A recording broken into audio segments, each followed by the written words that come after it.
Hey guys, this is Lady Bill Baden coming from my car in the great state of Texas. It's 1:48 in the morning, August 9th, 2019 on a Friday. I am finishing up a little shift with DoorDash. I just wanted to make a little bit of money. I'm trying not to push myself too much because I really need as much sleep as I can get. I'm only going to get probably less than 5 hours. So, yeah, before I would be out till like almost 3 o'clock and get home at almost 3:30. And that is not going to fly. I need my sleep. I'd rather work during the daytime, and hopefully I can start doing more on-demand delivery stuff in the next month or so. Anyway, today's video is titled The Final Countdown. Yes, today is a big day for me. Well, not for me in particular. I'm really the recipient of what's going to be, I believe, the fallout of the ex-husband being able to drink again. The ex-husband is someone I suspect is pathologically narcissistic, and I want to put a disclaimer out there. I am not a psychologist or a psychiatrist, and I cannot diagnose anybody. However, based on my personal experience with this individual, I do believe he has some issues. He might not be pathologically narcissistic by the strictest of definitions, but he is definitely a toxic person. And when he drank too much, whether it be too much of one thing or too much of a mix of two or more things, the monster would come out, the mask would fall off, and everything that was pent up would come out. Whatever he was frustrated about, depressed about, angry about would come out. He would say the most awful things, call me the most awful names, dredge up my personal business, things I confide to him about, and twist it on its head. He would want to ridicule me, and eventually he would become physically intimidating when I told him that basically wouldn't take his ish, and he didn't take too kindly to that. He didn't take too kindly to being challenged. He wanted to be heard, but he didn't want to hear anything from me. He didn't care about how I was impacted. He cared more about how he was being made to feel.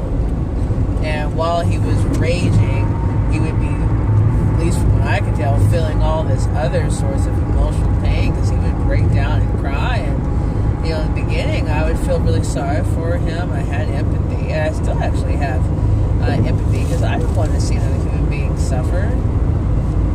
The ex-husband seems to be trapped in his own mind and his own anxiety and his own depression, and it's sad that there's really nothing that I can personally do about that.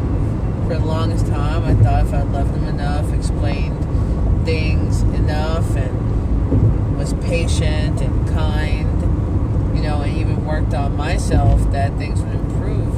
But the deal is that there's nothing that you can do for them guys except give them supply, and that's not going to be good for you, because you're going to end up physically, emotionally, and spiritually drained by these people. They're energy vampires. They're toxic individuals.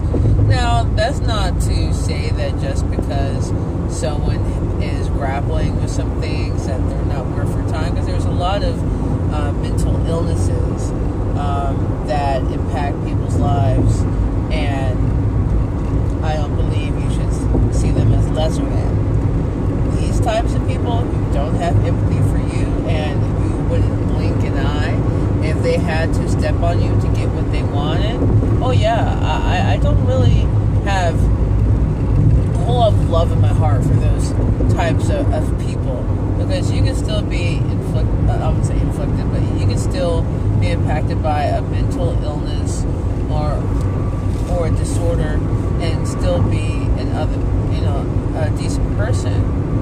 With these pathological narcissists, I would have to say that they are not decent people. They've learned to be manipulative and lie fake self just to get by. The ex-husband would tell me that when he was in high school, he kind of jumped from group to group. He started out as an outsider, and when he was growing up, he didn't really have kids his own age to play with. He was sort of isolated, and somewhere his family moved to. And he talked about hanging out with the skaters and the headbangers, and then hanging out with the kids who like the rap and hip hop, and then hanging out with kids who gangbanged and stuff. And this is all stuff that I found out after the fact, after the relationship had cemented.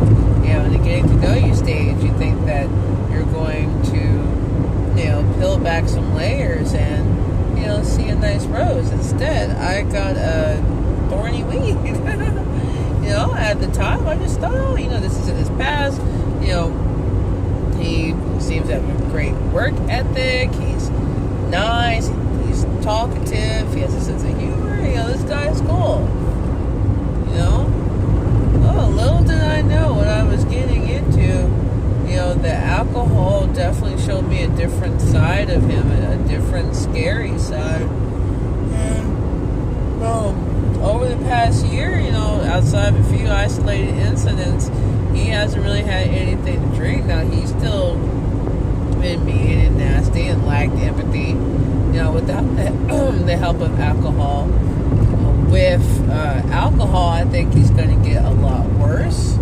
Now, the ex-husband is someone who is confrontational when he is placed in the corner or there's a direct challenge. But he's not going to seek confrontation. He would, as I've said in another video, he chooses the path of least resistance, or I think I've said that. If I haven't, that's what he does. He chooses the path of least resistance. He's mentally lazy. He would much rather, get a problem over and done with and move on. Now, there's nothing wrong with that. A lot of dudes are like that. A lot of people are like that. They just want the problem solved. They don't need to dwell on it. Here, how, why, what, when, and where, unless it's to fix a problem, but they want to move on. Great. But when you're moving on from a life that you've wrecked, that's not normal. And the ex-husband doesn't seem to think that there's anything wrong with his past behavior and how much he was drinking. It's like it never happened. And I'm just making stuff up. Now, the new supply, she's at one point, she seemed to be pretty adamant against him drinking a lot, if not drinking at all. And now it seems she's on board. Maybe she's trying to save face, who knows. The only person that I feel sorry for are the kids I share with the ex-husband, who might be subject to some of what went on when he was drinking around me, and also the baby of the new supply. I do have a bond with that baby, and that baby's already been subject to enough, if you ask me. But yeah, we'll see how things go. The ex-husband supposedly attended all his classes and did all his community service and paid his fees, I guess. I mean, I don't know. I don't keep up with his life enough. In the past, when we were talking, he and the new supply would tell me little bits and pieces of what was going on. They didn't really give me a in-depth look into what the ex-husband had done and not done.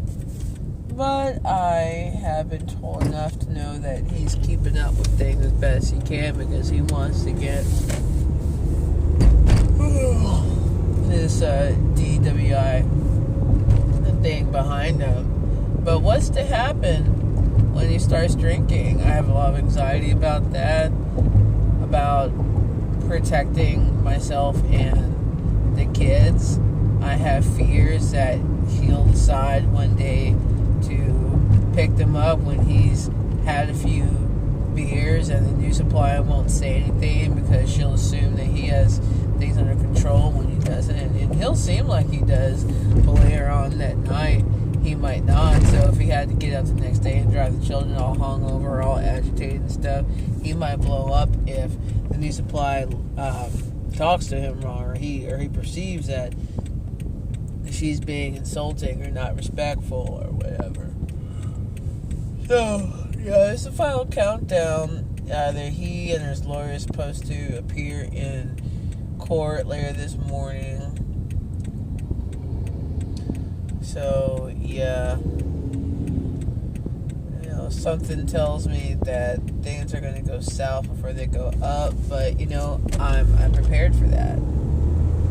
I'm completely prepared for that. It's not like things haven't gone south before. I'm back in the doghouse, thank goodness. I don't have to communicate with either one of them. Well, excuse me.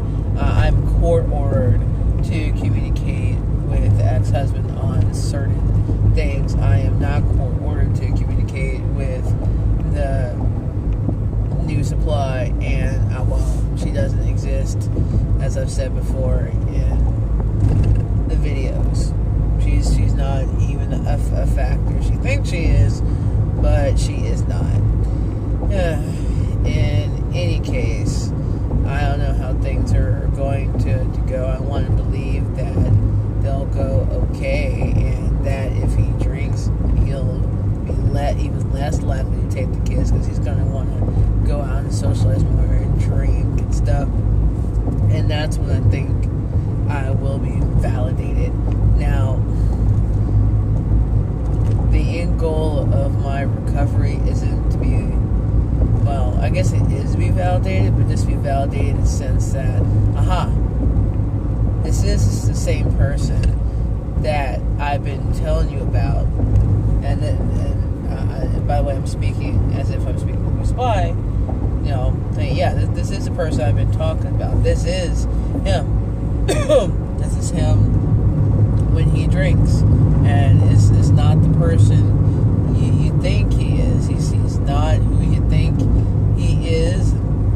I told you so. But I wouldn't actually say that to her. There's no way that I want to really be in touch with her. The only thing I'd really want to do, to be quite honest with you guys, is if she somehow managed to get a message to me that her child needed to be picked up because something was going down, I'd do my best to get out there because I love that child.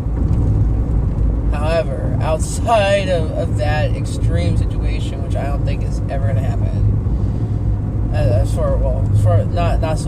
not so much as that there wouldn't be a crisis situation, but that the display reach out to me. I blocked her from communicating with me. I do believe there's one email address that's open to her emailing. I think I need to go ahead and block her from that one. I'll have to double check, but she's definitely blocked from the main email address that I contact with. She's blocked from calling, blocked from sending text messages. I've had her blocked on Facebook. So yeah, no more. No more. I think the ex-husband is a lower level to almost mid-range pathological narcissist, and the new supply is more in the mid-range. She's more emotionally manipulative and psychologically manipulative. She tries to be seductive and flirty, but I see right through that. She's so insecure, it's not even funny, and I'm being for real. I'm not trying to be humorous. She's so insecure that she'll see the writing on the wall and erase it. But honey, your time is near. got a front row ticket to the circus. Enjoy. So yeah, I'm gonna try to be proactive about this whole drinking thing. I don't trust the ex-husband around any sort of alcohol, whether that's in moderation or in excess, because moderation soon turns into excess with him, especially when he wants to really unwind at the end of the week, or de-stress from the job or something. But that was it. This is now, who knows? I'm not holding my breath, guys. Alright, well, that was it for this video. I'm about to roll up to my house here. If you liked the video, hit the like button. Go ahead and subscribe to keep up with me, and hit the bell to be notified of new videos. Thanks for joining me, and talk to you soon.